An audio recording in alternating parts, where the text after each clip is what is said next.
Hey everybody, happy Wednesday. Welcome to our third video for how to have more time in your days and how to have more days in your time.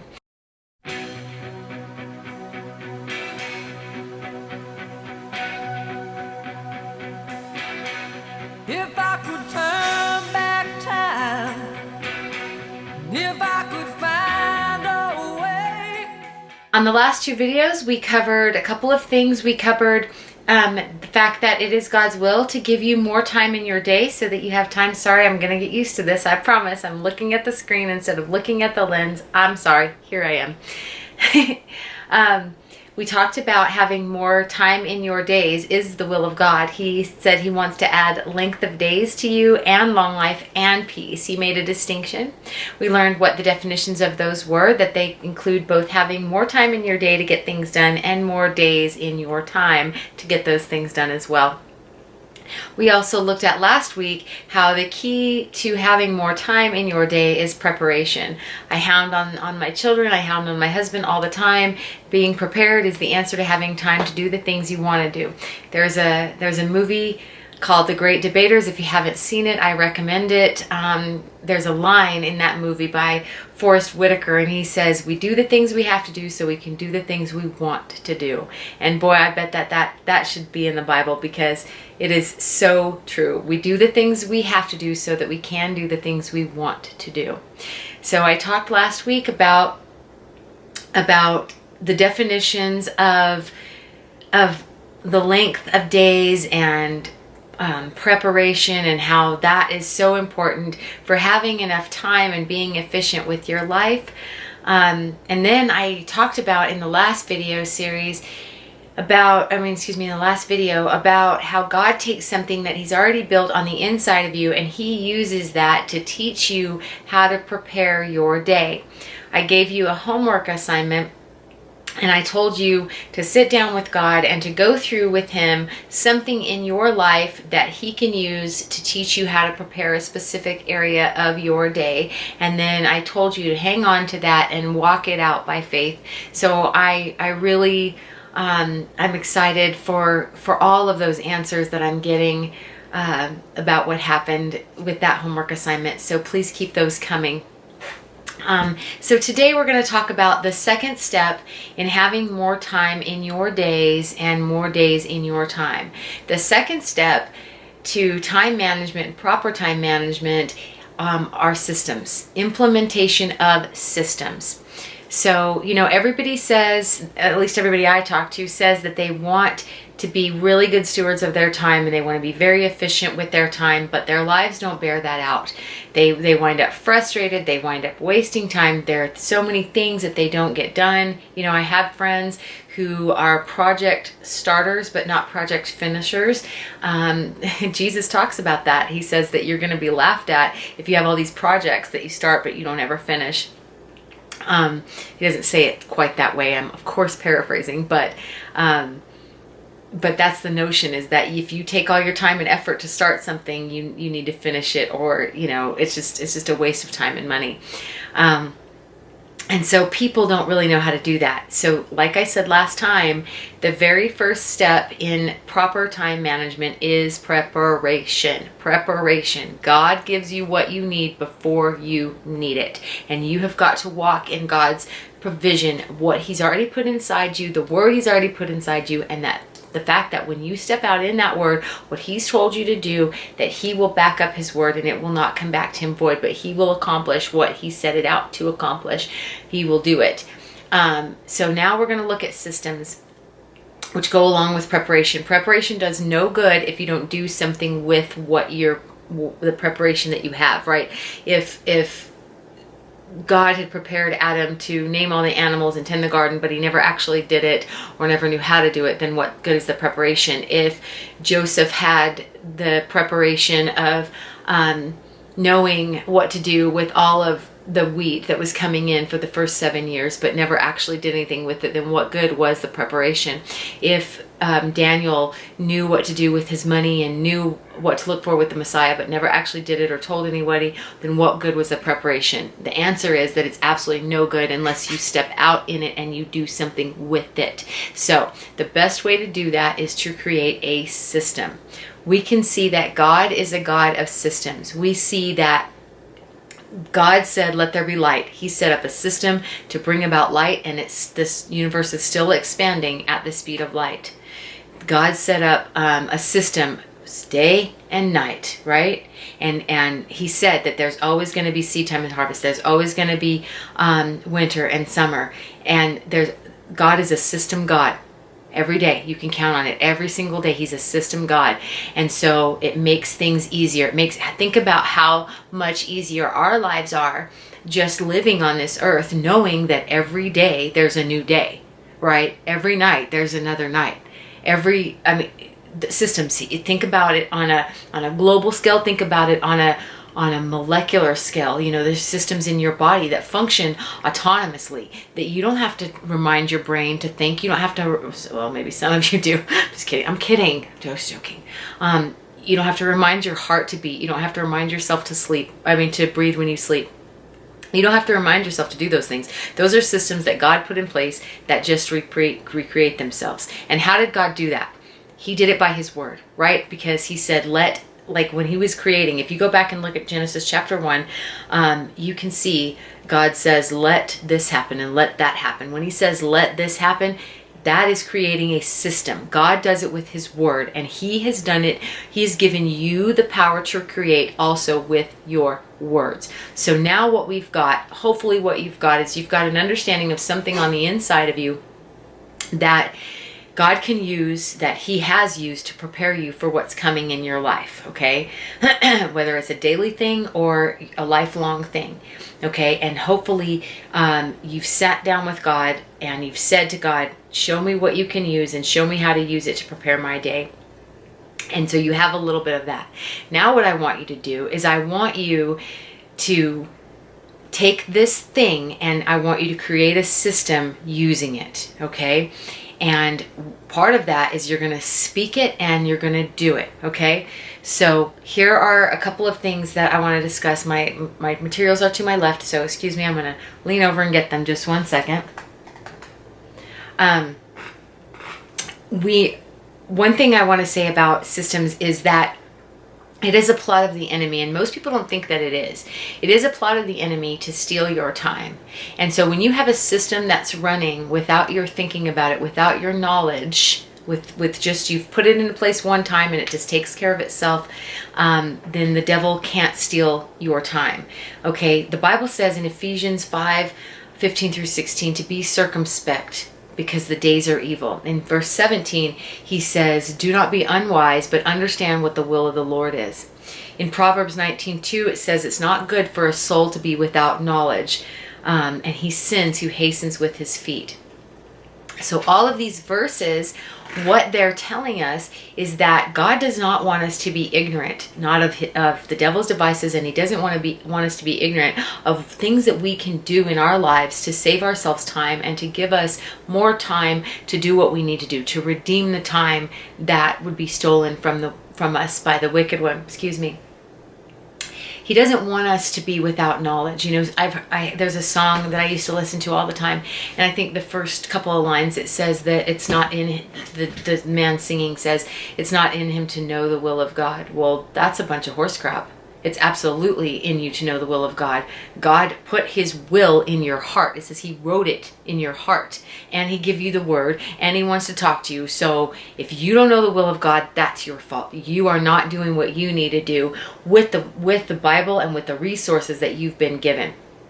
So like I said last week, you're going to sit down with God. You're going to ask him what on the inside of you can be used to give you more time and to prepare your day. Now this time we're going to ask him, we're going to sit down with him, and we're going to say, okay, Lord, you've given me this. Now I need a specific strategy for how to make this a system. And the way that that's going to work, the way that you're going to start doing that is that you're going to sit down with God. I know I'm getting ahead of myself and giving you a homework assignment before really the end of the video, but let's sit down with God and either tonight or in the morning, with a piece of paper and say, I want you to plan out 16 things that you want to do. 16. 1, 2, 3, 4, 5, all the way to 16. And the things that you want to do tomorrow. And I want you to say, God, I need a system for how to get these things done using the preparation that you taught me. Okay? And I commit my mind to you. I commit my works to you. And I thank you for establishing my thoughts on how to do these. Right? And so what you're going to find is when you do this and you do it in faith, you've just spoken it. Right? Like I told you, God created systems by his words. So once you have all of those written down, you've spoken it. Now you're going to go back and you're going to say, in the name of Jesus, I believe that my thoughts are established because I've committed my plans to the Lord, and every one of my plans will come to pass because they honor God. And so then tomorrow you're going to see how effortlessly you can use the preparation that God's given you, and you can walk in your systems. Okay. Now you're going to get better and better and better over time. Okay. What's really important to understand is that when you prepare and when you employ systems in your life, you, with the help of God and with the direction of God, you are doing God's will. Why? Because it is honoring to God to give him these things. Our time is to honor God, like everything else in our lives. We must honor God with our time. So what that means is the things that are on your to-do list, you need to make sure that they honor God. Like, don't sit down and write a to-do list. Oh, I want to cheat on my spouse. Oh, I want to rob a bank. Oh, I want to go get high. No, that's not going to fly. Of course. And if you're watching this, you better know that. If you don't, send me a message on WW Ministries Facebook page and we'll talk. But I trust that you're going to sit down and you're going to write things that honor God. And I don't mean like just sitting in the Bible all day, because we know that you don't have time for that. Otherwise, if you did, you wouldn't be watching this video. I'm talking about things that don't dishonor God. I'm talking about how do you get dinner on the table? How do you get breakfast on the table? How do you get the laundry done? How do you manage emails that are coming in nonstop? Those kinds of things honor God, because those are the things that he's given you in your life. And so you have to say, Lord, you've given me all this stuff. Now I commit my works to you. I trust you to establish my thoughts about those works, okay? And like I told you last time, the key to length of days, the key to long life, and the key to peace is to obey the commandments of God. Now that can come out of the Bible, or it can come specifically for you from God's mouth. Like I told you last time, I've found things in the Bible that I've used and applied to my life. And then I've found things that God has said to me that were specific to my life. Like I used Asana and Evernote and a voice recorder. Those things were not in the Bible. The Bible doesn't say Wednesday, go get a voice recorder, right? I had to rely on hearing the voice of God in order to do those things. Of course, when you hear the voice of God, just FYI, it's not going to contradict the Bible. I mean, there's nothing in the Bible that says don't record somebody's voice. So don't get hung up on that. Now I'm going to give you a list. I know that this video is a little less Bible and a lot more practical. Please forgive me for that. But I really want to get to the nuts and bolts of this series so that you understand on a very cellular level how to do this. I believe that when I speak these things are coming to your mind, and you're getting understanding and revelation about not only who you are, but who God has made you in your life, and things, really cool things that you can do, that you can think of to order your day that God's already provoking you to do, okay? Systems that you can create. I'm going to read off for you. I'm going to get my computer. I'm going to read off for you some of the systems that I have used in the past and do sometimes still use, or do still use. Let me get this going. Okay. Here are some. I open my mail. When I get my mail, I open it immediately. I sit down and open it immediately. I immediately scrap the trash mail, and then I put the bills in this tin that I have. every time. And then I only pay bills on the 1st and the 15th of every month. So immediately I put the bills in the bill thing, I put the trash in the trash thing, and then I take whatever needs to be filed and I go put it in my filing box right away. Now that's my system. I do that every day. You may not have time to do that every day. You may have to wait until Tuesday I'm just pulling that out of the air. Excuse me, until Tuesday, say, to open all of your mail. You get your mail, you open your mail every Tuesday or something like that. Okay, so please understand that that's going to be specific to you, and that's something that you're going to ask God for. I only do laundry one time a week, but I do all of my laundry at once. I do all of it. I wash it, I dry it, I fold it, and I iron it all in one day. I don't let any laundry sit. I don't let nothing, because otherwise it overwhelms me. I do not do laundry on the same days that I pay bills. Okay, so I pay bills on the 1st and the 15th. I don't do laundry on the 1st and the 15th. I do laundry on a different day. I clean my house thoroughly one time a week. I don't need it now because I have a really small house, but when I had a bigger house, had a bucket, and I would put all my cleaning supplies in this bucket, and I would pack them around the house, and I would clean. A couple things that helped me clean is, number one, I would only do it once a week, so that allowed me to be comfortable. I do tidy my house every day. That's something between me and God. You're gonna have to go to him with that. But I would clean my house once a week, and I would time myself. This is a big key, by the way, to systems, is use a timer. I would limit myself to an hour and a half. And that did a couple things. Number one, I didn't have to commit to a whole day of cleaning. Number two, it made me kind of hurry a little bit. And number three, it made me rely on God about how to get more efficient at the things that I did. And one of the tricks he gave me was, I had a bucket, like I was saying, and I carried it around to every room, and I would do everything in that room. I also have a robot vacuum, a Roomba, and I love that. So I would clean one room and then put my vacuum in there, and then clean another room and then put my vacuum in there, and then clean another room, and so on, so that would save me time.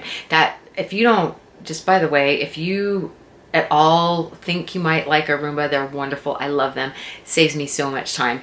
And so that's how I would clean. I would set my clock for an hour and a half, and then I would start and do that, once a week for an hour and a half, and that was it. But I would make sure that I didn't have any laundry due. That wasn't laundry day, it wasn't bill day, and I didn't have any dishes or anything like that. So it was just cleaning the house. It wasn't like tidying up the house. I'm sorry, my computer shut off. Hang on. Okay. Another thing, at the beginning of each week, I start a new grocery list, and then I go through and put things on it as needed, and then one time per week, I go to the grocery store. I did know some people in my past who went to the grocery store every night, and that was a huge waste of time. They never had they never had time to do anything, and I'm not like that. Like I told you in the last video, my daughter is a meal prepper, and so she'll go once a week and buy her groceries, or once every 2 weeks or whatever, and then she cooks them on a certain day of the week and then puts them away, and that's a great way to save time too. Let's see. Oh, I have that app that I was telling you about last time called Evernote, and I use that for everything. I use it for my revelations when I'm studying the Bible in the morning, when I'm preparing for these videos. I use it. It brings up context. I use it to take pictures. Like for instance, I was looking for a farrier when I moved to my new place, and I took a picture of his card with my phone, and it stored it in Evernote, and I don't have to have it on my phone in my photos. Okay, so, and it stores it like a PDF file. So I really recommend Evernote. I think it's really efficient. I have some things that I do for my husband that I just employ because I don't personally have a problem with this, but my husband used to. For instance, we have a hook that we put our keys on every single day, and I've trained my husband to always put his keys on that hook, always on the hook, because he used to lose his keys all the time. And so one of the things to being prepared and having a system is being really consistent. God is a very consistent God. He does not change. And so consistency will help you with your systems. Do the same thing all the time, every time. And some people have told me, they've ridiculed me and said, "Oh, you're so predictable." Yeah, I'm predictable because God's predictable and I'm his child. And there is absolutely nothing wrong with being predictable, because they were saying it as a bad thing, like, oh, whatever, but like it's dangerous. But God protects me. So yes, I'm predictable. And yes, I leave my house and go run every morning at the same time. And yes, I make breakfast at the same time every morning. And yes, I'm extremely predictable. And if somebody were watching me on the outside, they would know that about me. But you know what? Greater is he who's in me than he who's watching me on the outside. So ain't nothing coming against my stuff. So I can be predictable and I can be consistent. And this helps me. It helps me to know who I am. It helps me to be solid in who I am. And it helps the people around me to be comfortable. And it's very amazing how that works. But I promise you, if somebody's the same every single time, it makes you comfortable around them. Just pay attention to that the next time you're around somebody who's really consistent. Okay, so back to my list. I set time limits on all of my activities usually. Like I like to read historical books, and if I'm not careful, I will read and read and read and read and read and read and read. Or I study the Bible constantly, and if I'm not careful, I will study and I will miss breakfast. I sometimes won't get a shower because I'm studying so much, or I won't get over to ride my horses or whatever. So my life is, remember over here in Ephesians 5:16, it says to be circumspect. That circumspect means to be balanced all the way around. You don't need to be one side or the other, like a circumductor in a ship. You don't need to be one side or the other. You need to be balanced all the way around. And so what I do is I set timers for myself. Okay, I'm gonna set a timer for my reading. I'm going to set a timer for my Bible studying. I'm going to set a timer for my cleaning. I'm going to set a timer. And it really, really helps me a lot to do that, because then I don't go past it. I don't get out of balance, and I get everything done. That might help you as well. Most of the time, even if I don't lay it out, most of the time I have an idea of the clothes I want to wear the night before. I also so this is really helpful. Some people can't do this, but I do it. I'm not super consistent about it because I'm not in a position where I have to be dressed nicely or a certain way every day. So I typically just have an idea of what I want to wear because I have based what I'm wearing on my activity for the following day.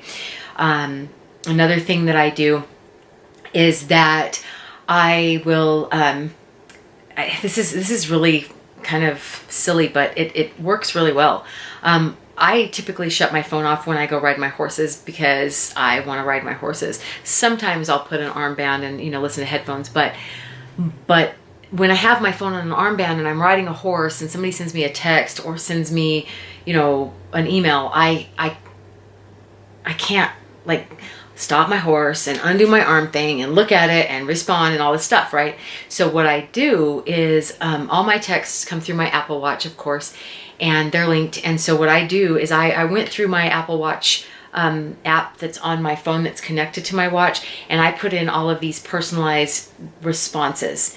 The things that I say, that's awesome, no problem, yes ma'am, no ma'am, thank you so much, I'll talk to you later, things like that. Just automatic responses. Or and so what happens is when people text me or they email me, I just look at my watch, still riding a horse, and I just respond with that auto response. It makes life so much easier. And I know that sounds like a really silly thing, but God really showed me that was very handy. It was very, very, very handy. Another thing I do, and if you send emails, you probably already do this, but it's very handy if you don't. I wanted to sign all my emails, but I was thousands and thousands and thousands of emails a week, and signing them took too much time. So I asked God about it, and I wanted to be a blessing when I sign my emails. I want people to know that I love God. And so what I did was I asked God for a signature. And what we did was we put my signature at the end of all my emails, and my signature says, be blessed to be a blessing. In other words, that's the reason for being blessed. Be blessed to be a blessing. And I sign my emails with that, but it's auto signature. So every time I send an email, it automatically signs it with that. And incidentally, lots of people have seen that, and I've had people steal that from me, but they've told me, hey, I'm using your signature. That's really cool. And so It's worked really well. My computer shut off again. Hang on. Okay, another thing that I do is when I'm creating something, I used to use this a lot when I was working full-time in the corporate world. God showed me that he likes templates. Templates are a type of system. And so basically, there's a template like for the human body. God created a template for the human body. 2 ears, 1 mouth, 2 eyes, 2 hands, 2 arms. Everybody should follow that template. I mean, there are distortions and so on and so on, and we're not going to get into that. But so God has created a template for the human body. And so it's just, I hate to be, I hope that you don't think that I'm being sacrilegious, because I'm not. But it's kind of like plug and play. Like, everybody gets the same parts. I don't want to downplay the amazing creation that God has given us, but I hope you understand what I'm saying. And this really works in a corporate setting. It really works for me. I'm creating right now, I'm working on 2 different classes. I'm working on changing your creation class and 7 steps to staying out of your old sin habits. These are both curriculum classes that I'll be promoting later. But as far as those go, I have to create the class itself, and then I have to create homework assignments using templates.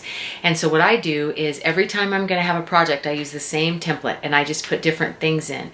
I learned this when I was an event manager, and we would have all these events, and so basically we needed the same thing. We needed a contract, we needed a deposit, we needed dates, times, social media, information, bios, you understand?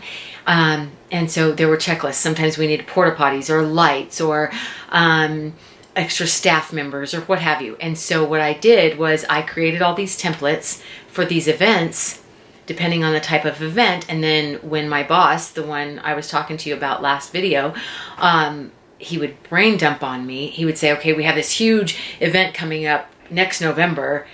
By the time next November got here, I already had the template set. I had due dates. I had time. I had it all created. I had marketing assignments already assigned to let them know, when it was closer, so many days out or so many months out or whatever, because I use these templates. Templates are a really, really great way to create a system. So ask God how you can be prepared using templates as a system in your corporate life or in your personal life. They do work in personal life too. They work for all kinds of things. Another thing I use, I do create lists. One of the things that I do is there's this website that I really like for gifts. They've got some really cool things. It's called Touch of Modern. They've got some nasty, funky, disgusting, antichrist things, but they got some cool stuff too. And so they send me emails, and usually we'll talk about junk email in a second. But for Touch of Modern, what I do is I will, every time I see something that I like, I will go to Evernote and I have a little tag for who I think that would be a good gift for. And it keeps it in a file for me in Evernote. And then at the end of the year, because I have lots of family members asking, well, do you know what so-and-so would like? Do you know what so-and-so would like? So what I do is I take all of those gifts that I've collected throughout the year, and then I just send them the list, this is what I think that they would like, this is what they mentioned, and so on. I hope that you understand that. Speaking of junk email, one of the things that I do with junk email is that, like, once a week, it seems to be easier on your phone. If you can attach your email to your phone, it's easier because for this reason. So I'll get an email that is junk, and at the very, very bottom, there's the word unsubscribe, or sometimes they try to hide it, and they say, if you don't want to receive emails anymore, click here, and they try to hide it because they want to keep giving you emails. So you find that either unsubscribe button or the click here, and you click it, and then sometimes it'll auto unsubscribe you, and sometimes it'll say, well, which email are you unsubscribing? Another way to trick you. So I find that it's faster on my phone. Instead of typing in my email, I just click in the little box, and my phone recognizes that I'm putting an email, and it'll bring my email up. I click it and I'm done. It's so quick. And so I don't have 2,000 unread emails in my inbox because they're all junk. No, I get rid of junk email. And if I find that I'm deleting a bunch of emails that I have subscribed for, then I unsubscribe to that too, because that's a waste of those people's resources as well as my time. So that's my little rant on junk email. So let's see here. Every day when I get up in the morning, I have a pattern. I get up and when I'm getting ready to go and study and start my day, I unplug all of my devices. I unplug my tablet, my computer, my phone, and my watch, and I have all of my devices plugged into a power bar, and I just turn the power off. That saves me power, and actually, I mean, I'm not going to get into that. We've saved a lot of money by doing stuff like that, putting everything on power bars. But I do that, and then I just leave them. And then overnight, when I get ready to go to bed, I turn it back on and plug everything back in. That way I never have to worry about things dying and not having enough charge throughout my day. Sorry about that. Well, as I was saying, sometimes devices get a little challenging, like when you're in a place where there's heavy cellular data usage, like a big city, it'll drain your battery. So I do keep backups of all of my cords in my vehicle for that reason. And then a couple more things. I use Expensify for my husband's expenses and my expenses. It's a really great app that you take a picture of the expense and it puts it in a report for you, and then you just send it off by PDF to whomever you need to, and it's great. And then I use Dave Ramsey's Every Dollar to create budgets every month, and it auto-populates as a template. It auto-populates the budget from the month before, so you can modify it, but it's very handy. I've been using it for a while, and so we've gotten really efficient with our money and handling our money.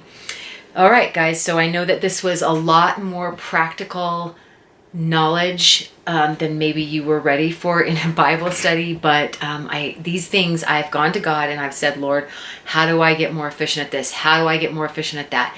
And He's given me all of these things. All of these things have been from God to make my life easier, and I have tons of time. Like I told you, I have 4 horses that I ride. We have 5 kids between us, and then we have a 6th one that has married into our family.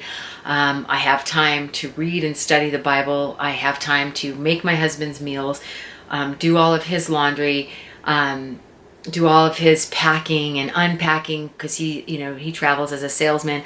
I do everything like that for him. I do all the ministry stuff. We have another company that I manage, and so I have time to do all that stuff because I've asked God to use what's already inside me to create systems that honor Him and that give me the time to do what He wants me to do, and to be the kind of wife, the kind of mother, the kind of steward of my life that He wants me to be. So remember your homework assignment. The assignment for today is for you to sit down with God and say, okay, Lord, you've given me this understanding of what's in me to prepare me. So now show me how to put it into a system. And I want you to sit down either tonight or in the morning and write 16 things that you would like to accomplish tomorrow, and commit your thoughts to the Lord. Commit your works to the Lord and believe that your thoughts will be established, and then write down the results that you get. Please hit me up on WWW Ministries with those results. I really want to hear how this is going for you, and if you're getting anything out of this series at all. I really, really need to know that. Again, I'm going to end this video like I end all of them, with a word of wisdom and word of knowledge. I just got a name. That's strange. I never get names. The name Kate, I don't know what that means to you, but something about emphysema or influenza, some kind of bronchial breathing disorder that's healed in the name of the Lord Jesus Christ. This incessant coughing that you've been experiencing is healed in the name of Jesus Christ, and you've been given some kind of medication for it. Just you'll notice that you won't have a desire to take the medication anymore. I am not saying stop your medication. I am not saying that. I'm saying that you won't have a desire. And when you ask your doctor about halting your medication, he's going to tell you, yeah, there's no reason for you to take it. So please understand that I'm not telling you not to obey your doctor, which you've already done, but please understand that you are healed already, and you're not going to have a desire to take the medication, and you're going to be provoked to talk to your doctor about that. So please do that. There's a Danny and a Jeff both of you have been battling cancer, and the Lord wants you to know that those things are healed right now in the name of Jesus. I command every cell that is functioning outside of the will of God in both of your bodies, I command it to bow the knee to the name of the Lord Jesus Christ, and I condemn and curse the name of cancer in your body. It will not exist in your body, and I command those cells to function in the perfection to which God has created them to function in the name of Jesus. All right, guys, so that's all I've got for today. Remember that we are a nonprofit and that you can have all of our materials absolutely for free, because freely I have received and therefore I freely give. If you need prayer, if you need understanding, or if you have questions or comments, please hit us up on WWW Ministries on Facebook. I'm going to put a link in the description like I always do. And if you are led to give, that's wonderful. If not, that's wonderful. I love you just as much, and you're welcome to everything just as much as anybody who's giving. But the most important thing is that Jesus loves you. All right, we'll see you next week.